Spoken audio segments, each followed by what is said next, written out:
Hello everyone, मेरे इस online platform Siddhartha official पर आप लोग का स्वागत है। आज के इस ऑनलाइन सीरीज़ में PYQ प्रीवियस ईयर क्वेश्चन को कवर करेंगे जो विभिन्न एग्जामिनेशन में आए हुए हैं, जैसे UPSC हो गया, CDS हो गया, CAPF हो गया, UPPCS हो गया एंड सो ऑन। जो भी एग्ज़ाम में इकोनॉमी से क्वेश्चन आए हुए हैं वो हम लोग कवर करने की कोशिश करेंगे। तो हम लोग का फर्स्ट क्वेश्चन है ट्रेजरी बिल से रिलेटेड।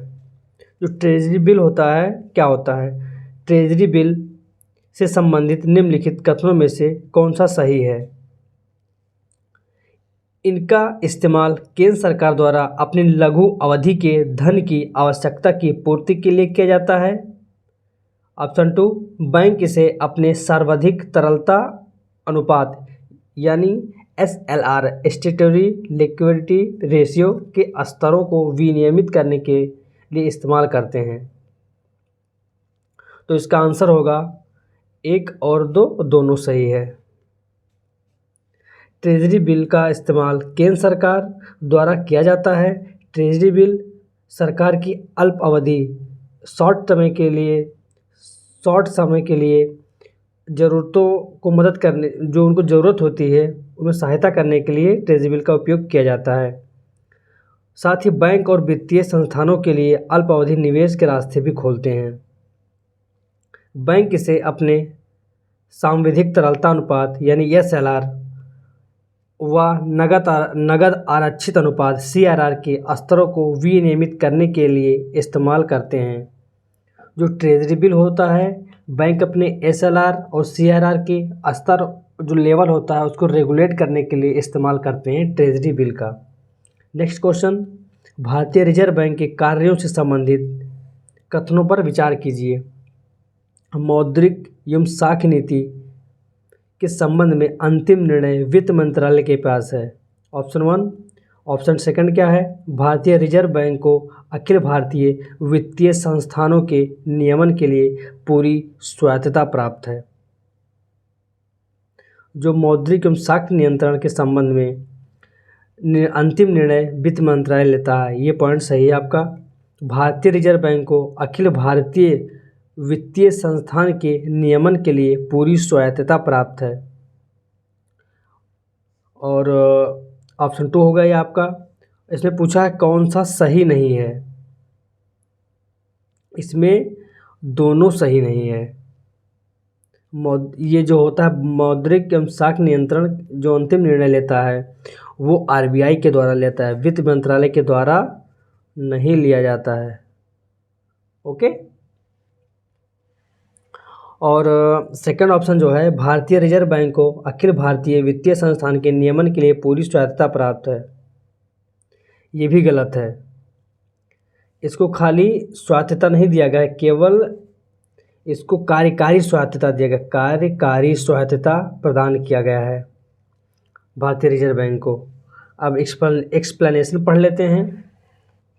एक्सप्लेनेशन है, RBI द्वारा भारत की मौद्रिक एवं साख नीति की घोषणा की जाती है।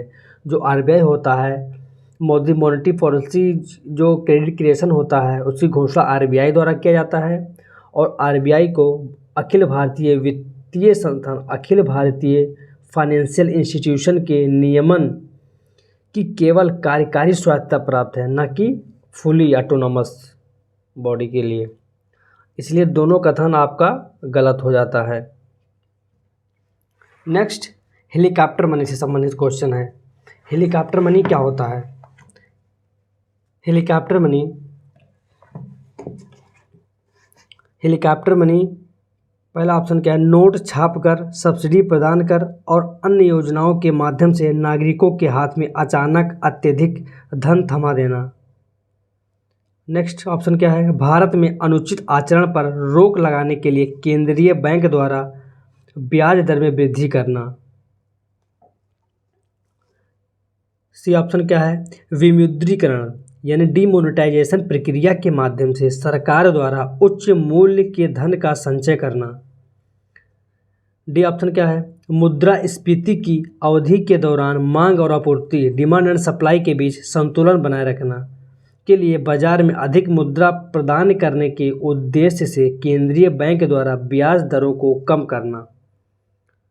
तो हेलीकॉप्टर मनी वो होता है अब जो नोट छापकर सब्सिडी प्रदान किया जाता कर और अन्य योजनाओं के माध्यम से नागरिकों के हाथ में अचानक अत्यधिक धन थमा दिया जाता है। तो इसलिए ऑप्शन ये सही हो जाता है, हेलीकॉप्टर मनी से संबंधित होता है। इसका एक्सप्लेनेशन क्या है? एक्सप्लेनेशन है हेलीकॉप्टर मनी जिसे धन का हेलीकॉप्टर ड्रॉप भी कहा जाता है। यानी जो हेलीकॉप्टर मनी होता है यानी जो पैसा हेलीकॉप्टर से ड्रॉप किया जाता है, वहाँ हेलीकॉप्टर से गिराया जाता है पैसा, मुद्रा नीति का परिकल्पित और अपारंपरिक साधन है जिसके अर्थव्यवस्था को प्रोत्साहित करने के लिए भारी संख्या में नोट छापकर उन्हें वितरित किया जाता है।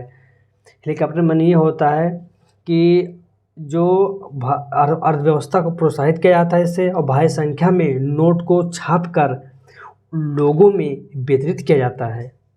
हेलीकॉप्टर ड्रॉप कुल मिलाकर मंदी की अवधि के दौरान अर्थव्यवस्था को गति प्रदान करने के लिए एक उपाय का लक्षण है। जो हेलीकॉप्टर मनी होता है, जब देश में आर्थिक मंदी आ जाता है तो पैसा छापकर जो लक्षण मंदी का विद्यमान है उस लक्षण को कम किया जाता है। विख्यात अर्थशास्त्री मिल्टन फ्रीडमैन ने सर्वप्रथम हेलीकॉप्टर ड्रॉप शब्द का उल्लेख किया था।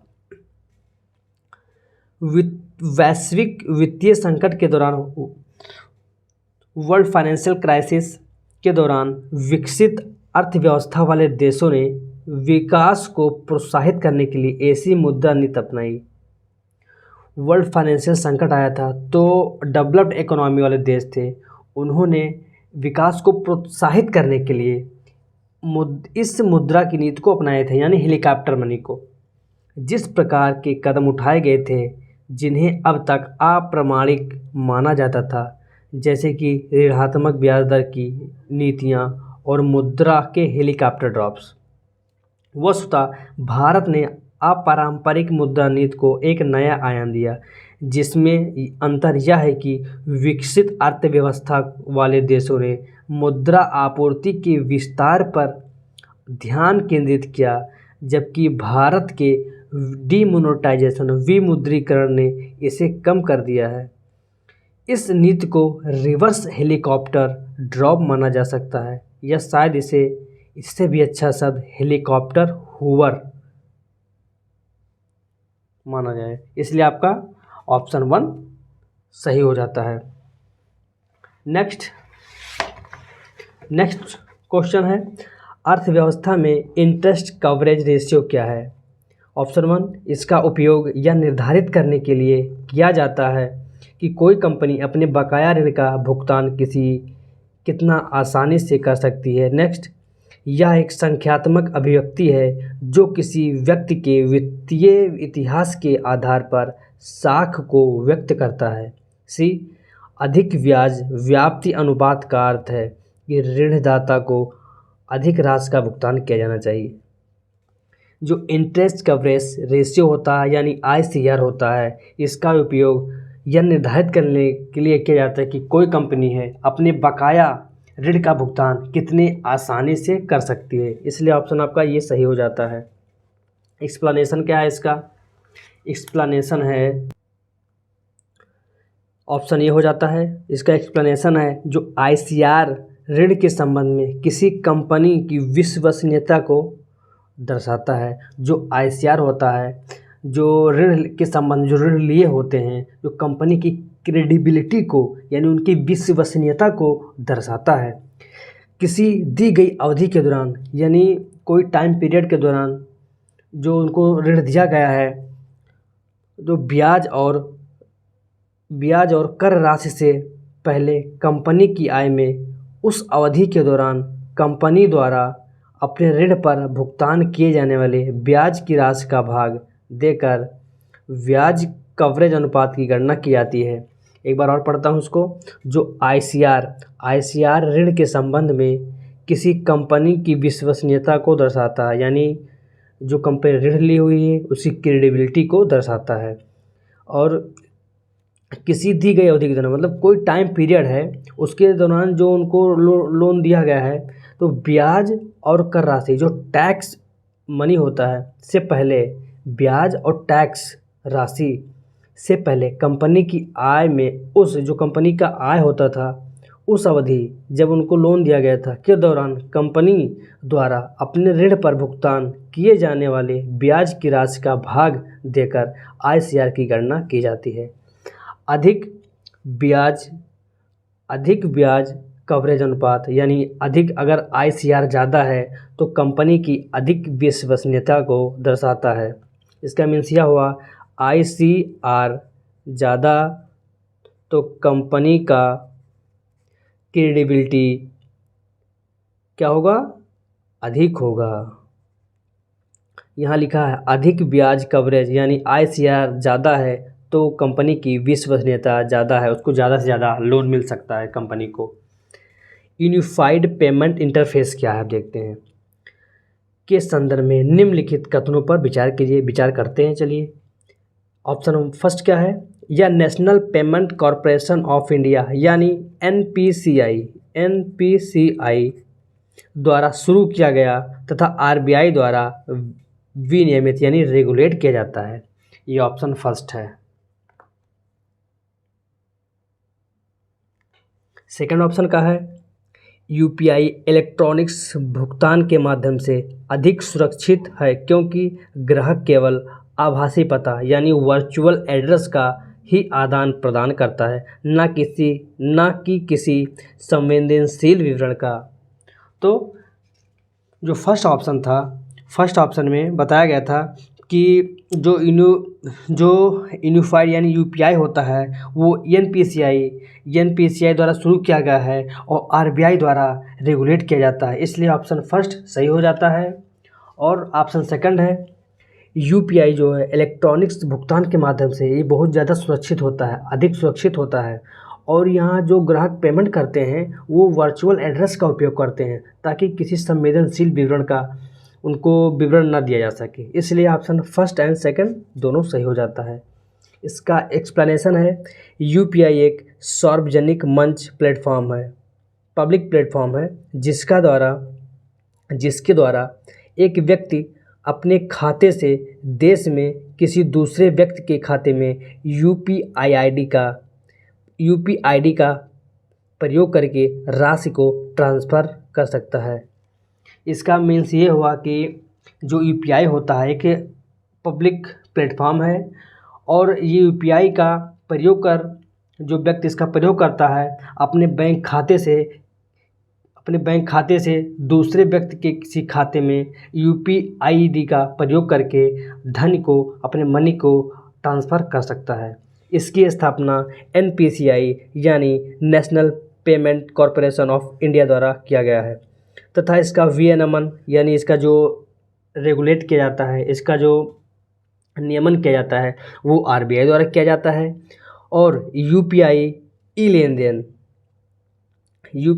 लेनदेन के अन्य माध्यमों से अधिक सुरक्षित है क्योंकि ग्राहक केवल इसमें वर्चुअल एड्रेस यानी आभासी पते का ही आदान प्रदान करते हैं, इसमें कोई अनसंवेदनशील डाटा यानी सूचना प्रदान नहीं की जाती है, इसलिए ऑप्शन फर्स्ट एंड सेकंड दोनों सही हो जाता है। नेक्स्ट क्वेश्चन क्या है, नेक्स्ट क्वेश्चन है the bank codes and standards board of India यानी BCSBI के बारे में निम्नलिखित कथनों पर विचार करते हैं। ऑप्शन फर्स्ट, यह संस्था पंजीकरण अधिनियम 1860 के तहत गठित एक स्वतंत्र और स्वायत्त संस्था यानी फ्रीडम अपने आप में एक ऑटोनॉमस इंस्टीट्यूशन है। पता नहीं, देखते हैं कौन सा सही है। सेकंड ऑप्शन क्या है, इसकी सदस्यता सभी बैंकों के लिए अनिवार्य है। अगर अनिवार्य कहीं आ जाता है तो आप लोग थोड़ा सतर्क हो जाया करिए, ऑप्शन गलत होने के चांसेस रहते हैं। इसकी शासी परिषद का गठन आरबीआई द्वारा किया जाता है, जो इसका केंद्रीय है जो संस्था है उसकी परिषद का जो गठन किया जाता है आरबीआई द्वारा किया जाता है। देखते हैं कौन सा सही है, तो इसका ऑप्शन सही हो जाता है आपका ये जो BCSBI जो होता है, ये संस्था यानी सोसाइटी रजिस्ट्रेशन एक्ट 1860 के तहत स्वतंत्र है और ऑटोनॉमस बॉडी है, इसीलिए फर्स्ट ऑप्शन सही हो जाता है। और इसकी सदस्यता सभी बैंकों के लिए अनिवार्य है। ये डाउटफुल है इसलिए गलत हो गया, ये अनिवार्य नहीं होता है। और ये जो शासी परिषद जो संस्था मतलब जो शासन करता है, परिषद का गठन RBI द्वारा किया जाता है। तो ये तीसरा सही हो जाता है। तो तीसरा ऑप्शन कहाँ है? D 1 और 3। इस एक्सप्लेनेशन क्या है, इसकी व्याख्या क्या है? इसकी सदस्यता बैंकों के लिए ऐच्छिक है यानी वॉलेंट्री है। जो सोसाइटी एक्ट के तहत बनी हुई BCBI है, वो BCSBI के उसको वॉलेंट्री है इसमें सदस्यता लेने के लिए। इसकी सदस्यता अनुसूचित बैंक, कॉमर्शियल बैंक, क्षेत्रीय ग्रामीण बैंक यानी RRB और कुछ शहरी सहकारी बैंकों के लिए खुली है, यानी कॉमर्शियल बैंक, RRB और कुछ शहरी सहकारी बैंक जो शहरी कोऑपरेटिव बैंक होते हैं उनके लिए खुली है। यह बैंकिंग क्षेत्र का एक स्वतंत्र पर्यवेक्षक है। जो BCSBI है वो बैंकिंग सेक्टर का एक स्वतंत्र पर्यवेक्षक है यानी देख रेख करता है, जो भारत में बैंकिंग सेवा के ग्राहकों के हितों की रक्षा करता है। इसलिए आपका ऑप्शन 1 और 3 सही हो जाता है और दूसरा गलत हो जाता है। नेक्स्ट क्वेश्चन क्या है? भारतीय मुद्रा बाजार इंडियन मनी मार्केट के संदर्भ में निम्नलिखित कथनों पर विचार कीजिए। विचार करते हैं। यह बाजार एक दीर्घकालिक वित्तीय बाजार है। दीर्घकालिक वित्तीय बाजार है, बताइए आप लोग। सेकंड, इसे विनियमन रेगुलेट सिर्फ समूहों के मत होता है, ये भी गलत है। ये तो ऐसे ही सिर्फ लिखा है, सिर्फ भी डाउटफुल स्थिति में आ जाता है। यह मुद्रा दीर्घ बाजार नहीं है बाकी, यानी ये अल्पकालिक बाजार होता है। आपका मनी मार्केट जो इंडियन मनी मार्केट है ये अल्पकाल के लिए होता है, यानी ये भी गलत हो जाता है। तो ऑप्शन आपका हो जाएगा D, न तो 1 सही है और ना ही 2 सही है। मुद्रा बाजार किसी अर्थव्यवस्था का एक अल्प अवधि वित्तीय बाजार होता है। मुद्रा बाजार किसी अर्थव्यवस्था का एक अल्पावधि यानी शॉर्ट टर्म फाइनेंशियल मार्केट होता है। इस बाजार में विनियम यानी रेगुलेट व्यक्तियों या समूहों के मध्य होता है। जो यहाँ पर रेगुलेशन होता है व्यक्तियों या समूहों के मध्य होता है। इसमें कटौती बाजार द्वारा निर्धारित की जाती है। जो इसमें कुछ कटौती की जाती है, कट किया जाता है मार्केट में, वो बाजार द्वारा निर्धारित की जाती है। मुद्रा बाजार की कार्यशील पूंजी बाजार के नाम से भी जानते हैं। कार्यशील पूंजी को मुद्रा बाजार के नाम से भी जानते हैं।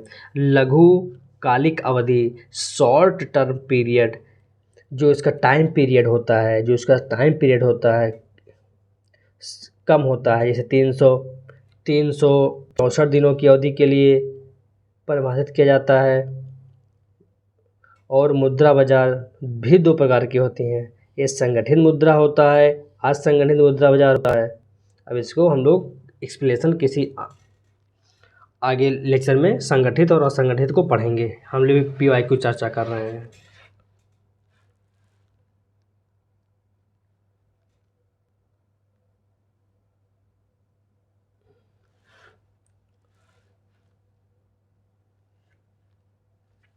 निम्नलिखित में कौन सा संस्थान वित्तीय स्थिरता रिपोर्ट जारी करता है? ये पूछा गया है कि कौन सा इंस्टीट्यूशन है जो फाइनेंशियल स्टेबिलिटी रिपोर्ट को जारी करता है। तो कौन जारी करता है? भारतीय रिजर्व बैंक यानी RBI जारी करता है। भारतीय रिजर्व बैंक 6 माह में वित्तीय स्थिरता रिपोर्ट फाइनेंशियल स्टेबिलिटी रिपोर्ट जारी करता है। वित्तीय स्थिरता रिपोर्ट भारत की वित्तीय प्रणाली की स्थिरता पर तथा वैश्विक और घरेलू कारकों से उत्पन्न जोखिमों के प्रति लचीलेपन फ्लेक्सिबिलिटी के समग्र मूल्यांकन को प्रदर्शित करती है। यह रिपोर्ट वित्तीय क्षेत्र के विकास और विनियमन से संबंधित मुद्दों पर भी चर्चा करती है। नेक्स्ट क्वेश्चन क्या है? नेक्स्ट क्वेश्चन है सख्त मौद्रिक नीति यानी टाइट मॉनेटरी पॉलिसी के परिणाम निम्नलिखित में से कौन सी स्थितियां उत्पन्न हो सकती हैं अगर RBI सख्त यानी टाइट मॉनेटरी पॉलिसी को अपनाता है तो अर्थव्यवस्था में कौन सी स्थितियाँ उत्पन्न हो सकती हैं। तो नीचे दिए गए कोड का प्रयोग कर आप लोग सही उत्तर को चुनिए। जो ऑप्शन फर्स्ट है आपका 1 एंड 2, एंड ऑप्शन बी है 2 और 3, 2 एंड 3, 4 है सी, जो सी ऑप्शन है 1 एंड 3, एंड डी है 1, 2 एंड 3। तो आरबीआई अगर टाइट मॉनेटरी पॉलिसी अपनाएगा तो जिसमें क्या होगा, निवेश कम होगा, यानी बाहर से जो एफडीआई आएगा फाइनेंशियल, जो बाहर से एफडीआई फॉरेन फॉरेन जो इन्वेस्टमेंट आते हैं हमारे यहाँ वो कम आएंगे, यानी इन्वेस्टमेंट कम हो जाएंगे, पूंजी प्रवाह में कमी आएगी। पूंजी प्रवाह में कमी हो सकता है लेकिन अभी कोई पता नहीं है, देखते हैं आगे क्या है। ऑप्शन तीसरा, मुद्रास्फीति में कमी आएगी। हाँ, अगर भाई टाइट मॉनेटरी पॉलिसी अपनाएंगे तो पैसा की कमी लोगों के पास हो जाएगी, इसलिए इन्फ्लेशन में कमी आ सकती है। तो पूंजी प्रवाह में कमी तो नहीं होगी, इसलिए ऑप्शन सेकंड गलत हो जाता है। तो 1 एंड 3 किस में है, ऑप्शन सी में है। मौद्रिक नीति क्या होता है देखते हैं। यह एक ऐसी प्रक्रिया है जिसके तहत किसी देश के मौद्रिक प्राधिकरण यानी मॉनेटरी अथॉरिटी जैसे केंद्रीय बैंक द्वारा मुद्रा की आपूर्ति को नियंत्रित किया जाता है। जो मौद्रिक नीति वह होती है जिसके तहत किसी देश का मौद्रिक या मॉनेटरी अथॉरिटी जैसे जो मॉनेटरी अथॉरिटी होता है जो केंद्रीय बैंक द्वारा मुद्रा की आपूर्ति को नियंत्रित करता है, और इसके अंतर्गत मूल स्थिरता, मनी स्टेबिलिटी और मुद्रा में सामान्य विश्वास सुनिश्चित करने के लिए मुद्रास्फीति दर, इन्फ्लेशन रेट या ब्याज दर, इंटरेस्ट रेट को टारगेट किया जाता है, यानी लक्षित किया जाता है। जो मौद्रिक नीति में क्या होता है, इन्फ्लेशन रेट, जो इन्फ्लेशन दर है महंगाई का 4 ± 2 होना चाहिए, और जो इंटरेस्ट रेट है, जो ब्याज दर है, उसको टारगेट किया जाता है। इसी तरह आगे मौद्रिक नीति का लक्ष्य आमतौर पर बेरोजगारी को कम करना और अन्य देशों की मुद्राओं के साथ पूर्वानुमानित विनियमन दरों को बनाए रखने के लिए आर्थिक विकास को स्थिरता प्रदान करने में योगदान करना। मौद्रिक नीति के प्रकार कौन कौन से हैं देख लो भाई। संकुचनकारी मौद्रिक नीति यानी contractionary tight monetary policy. Second क्या है, विस्तारित मौद्रिक नीति, एक्सपेंशनरी या डियर मॉनेटरी पॉलिसी। जो मौद्रिक नीति के प्रकार हैं उसमें जो एक्सपेंशनरी है, एक्सपेंशनरी को डियर मॉनेटरी पॉलिसी भी कहते हैं, विस्तारित मौद्रिक नीति, संकुचनकारी मौद्रिक नीति को कॉन्ट्रैक्शनरी या टाइट मॉनेटरी पॉलिसी भी कहते हैं। अब देखते हैं संकुचनकारी, यानी जो संकुचनकारी मौद्रिक नीति होगा, जो टाइट मॉनेटरी पॉलिसी है, यह एक ऐसी नीति है जिसमें केंद्रीय मौद्रिक प्राधिकरण जो सेंट्रल मॉनेटरी अथॉरिटी द्वारा साख को प्रतिबंधित, यानी जो पैसा को क्रिएशन किया जाता है, साख क्रेडिट क्रिएशन जो किया जाता है उसको प्रबंधित करने और ब्याज दर बढ़ाने का प्रयास किया जाता है, जो आमतौर पर इसे मुद्रास्फीति को सीमित करने के लिए अपनाया जाता है। जब टाइट मॉनेटरी पॉलिसी अपनाएगा केंद्रीय मौद्रिक प्राधिकरण, तो साख को जो पैसा क्रेडिट क्रिएशन किया जाता है उसको पैसा ज़्यादा से ज़्यादा क्रिएट ना हो पाए, और ब्याज दर बढ़ने का प्रयास किया जाता है। मतलब जो ब्याज दर होता है, इंटरेस्ट रेट अगर आप इंक्रीज कर दोगे तो लोगों के पास पैसे क्रिएशन करने की क्षमता नहीं रहेगी। आमतौर पर इसे मुद्रास्फीति को सीमित करने के लिए अपनाया जाता है। इसके प्रभाव में शामिल कौन कौन से देखते हैं। मुद्रास्फीति में कमी हो जाएगी, उच्च ब्याज दरें साख विस्तार को कम करती हैं। अगर इंटरेस्ट रेट ज़्यादा रहेगा तो भाई लोगों में पैसा नहीं रहेगा, और तो लोगों का परचेजिंग पावर कम हो जाएगी, तो परचेजिंग पावर कम होगी तो लोग कोई सामान खरीद नहीं पाएंगे, इससे महंगाई नियंत्रित हो जाएगी। परिणाम स्वरूप क्या होगा, अर्थव्यवस्था में कम निवेश होगा और उच्च ब्याज दर विदेशी पूंजी आकर्षित करेगी। अगर ज़्यादा ब्याज इंटरेस्ट ज़्यादा है तो बाहर से एफडीआई ज़्यादा आएगा हमारे देश में, इसलिए पूंजी अंतर प्रवाह बढ़ता है। अगर संकुचनकारी मौद्रिक नीति होगा तो एफडीआई आएगा तो हमारे देश में पूंजी क्रिएशन होगा, पूंजी प्रवाह, जो पूंजी इनर फ्लो, हम लोग के यहाँ पैसा कैपिटल गेन होगा, बढ़ेगा, इसलिए 2 गलत हो जाता है। और यहाँ पर क्या दिया है, पूंजी प्रवाह में कमी आएगी और पूंजी प्रवाह में बढ़ोतरी होती है यहाँ पे। नेक्स्ट क्वेश्चन क्या है, नेक्स्ट क्वेश्चन है निम्नलिखित युग्मों पर विचार कीजिए। निम्नलिखित युग्मों पर विचार कीजिए। डियर करेंसी क्या होती है? डियर करेंसी कम ब्याज दर वाली व्यवस्था है, पता नहीं, आगे देखते हैं। सॉफ्ट करेंसी क्या है? किसी अर्थव्यवस्था के विदेशी मुद्रा बाजार में आसानी से उपलब्ध होती है। तीसरा क्या है? Hard currency. जो हार्ड करेंसी क्या है? अंतर्राष्ट्रीय मुद्रा जिसकी आवश्यकता हर अर्थव्यवस्था को होती है। तो इसका ऑप्शन हो जाएगा डियर करेंसी कम ब्याज दर वाली नहीं होती है, यह ऑप्शन आपका गलत हो जाएगा। सॉफ्ट करेंसी किसी अर्थव्यवस्था के विदेशी मुद्रा बाजार में आसानी से उपलब्ध हो जाती है, इसलिए आपका फर्स्ट ऑप्शन सही हो जाता है, ये वाला सेकेंड ऑप्शन, और ये फर्स्ट गलत हो जाता है। हार्ड करेंसी अंतर्राष्ट्रीय मुद्रा जिसकी आवश्यकता हर अर्थव्यवस्था में होती है, ये भी सही है। तो इसलिए ऑप्शन कौन सा फर्स्ट गलत हो गया, तो ये गलत हो गया, ये गलत हो गया, डी भी गलत हो गया, इसलिए ऑप्शन आपका बी सही हो गया। हार्ड करेंसी क्या होता है?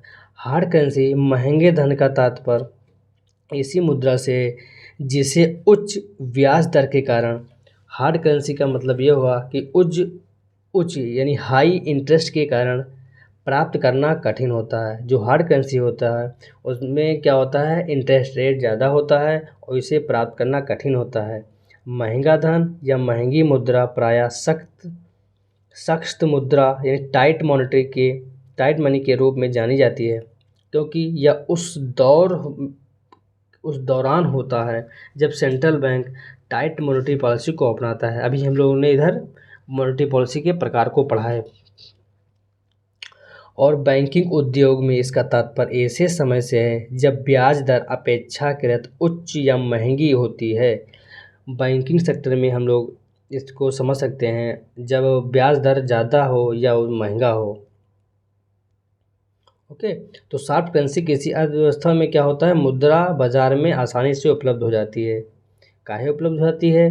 क्यों, जो आरबीआई है सख्त मुद्रा के रूप में जानी जाती है और धन महंगा होता है और महंगी मुद्रा हो जाती है, तो आरबीआई सख्त मुद्रा के रूप में इसको अपनाती है। चीप करेंसी क्या है? चीप करेंसी यदि सरकार परिपक्व अवधि यानी जो मैच्योरिटी पीरियड है से पहले अपने बॉन्ड पुनः खरीदना शुरू कर देती है। जो चीप करेंसी होता है, जो सरकार है, जो कोई बॉन्ड है उसकी जो मैच्योरिटी पीरियड है, मैच्योरिटी पीरियड से क्या होता है, जब उसका मैच्योरिटी पीरियड पूरा होता है उससे पहले पुनः खरीदना शुरू कर देती है। तो अर्थव्यवस्था में जिस धन का प्रवाह होता है उसे सस्ती मुद्रा के रूप में जाना जाता है, इसे सस्ता धन भी कहा जाता है। बैंकिंग उद्योग में इसका तात्पर्य बैंकिंग सेक्टर में इसका मतलब होता है चीप करेंसी ऐसे समय में जब ब्याज दर अपेक्षाकृत कम होती है। जो हार्ड करेंसी होती थी वो बैंकिंग सेक्टर में हम लोग उसको जानते थे महंगी यानी जब ब्याज दर ज़्यादा होता है तो हार्ड करेंसी बोलेंगे, और जब चीप करेंसी होगी तो ब्याज दर कम होगा। सॉफ्ट करेंसी क्या है? सॉफ्ट करेंसी है यह एक ऐसा पद होता है जिसका उपयोग विदेशी विनिमय बाजार में होता है, यानी जो फॉरेन मार्केट में रेगुलेट होता है। सॉफ्ट करेंसी जो ऐसी मुद्रा को प्रदर्शित करती है जो आसानी से किसी भी अर्थव्यवस्था में उसके फॉरेक्स मार्केट यानी उसकी जो विदेशी मुद्रा होती है मुद्रा बाजार में उपलब्ध होती है।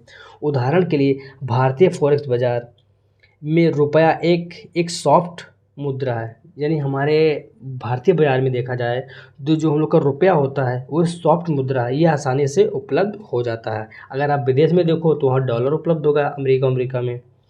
यह मूल रूप से हार्ड करेंसी के प्रतिकूल होता है, इसलिए आपका ऑप्शन 2 सही हो जाता है। हार्ड करेंसी क्या है? हार्ड करेंसी यह अंतर्राष्ट्रीय मुद्रा है जिस पर सबसे अधिक भरोसा किया जाता है, जो हार्ड करेंसी होती है ये अंतर्राष्ट्रीय मुद्रा के रूप में यूज होता है, जिस पे सबसे अधिक विश्वास किया जाता है, भरोसा किया जाता है। और इसी करेंसी से ही एक देश दूसरे देश से व्यापार में उपयोग करेंसी को करते हैं। इसकी आवश्यकता प्रत्येक अर्थव्यवस्था को होती है। उच्च स्तर की तरलता के कारण यह विश्व